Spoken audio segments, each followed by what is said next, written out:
ઇઝરાયલના નેગેવમાં પણ ઈરાનનો missile attack, એક ઔદ્યોગિક વિસ્તારને ઈરાને બનાવ્યું નિશાન. હુમલા બાદ નેગેવ વિસ્તારમાં ભીષણ આગ લાગી છે. હુમલાને કારણે હાલ નેગેવમાં દહેશતનો માહોલ જોવા મળી રહ્યો છે. તો દક્ષિણ ઇઝરાયલના નેગેવના આ દ્રશ્યો અમે આપને બતાવી રહ્યા છીએ કે જ્યાં ઈરાન તરફથી મિસાઇલ એટેક કરવામાં આવ્યો છે.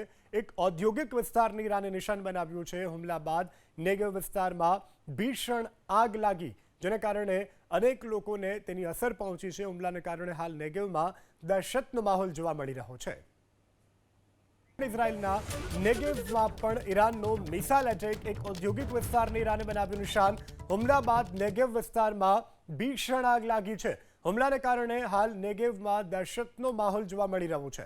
તો દક્ષિણ ઇઝરાયલના નેગેવના આ દ્રશ્યો અમે આપને બતાવી રહ્યા છીએ કે જ્યાં ઈરાન તરફથી મિસાઇલ એટેક કરવામાં આવ્યો છે. એક ઔદ્યોગિક વિસ્તારને ઈરાને નિશાન બનાવ્યું છે. હુમલા બાદ નેગેવ વિસ્તારમાં ભીષણ આગ લાગી, જેને કારણે અનેક લોકોને તેની અસર પહોંચી છે. હુમલાને કારણે હાલ નેગેવમાં દહેશતનો માહોલ જોવા મળી રહ્યો છે.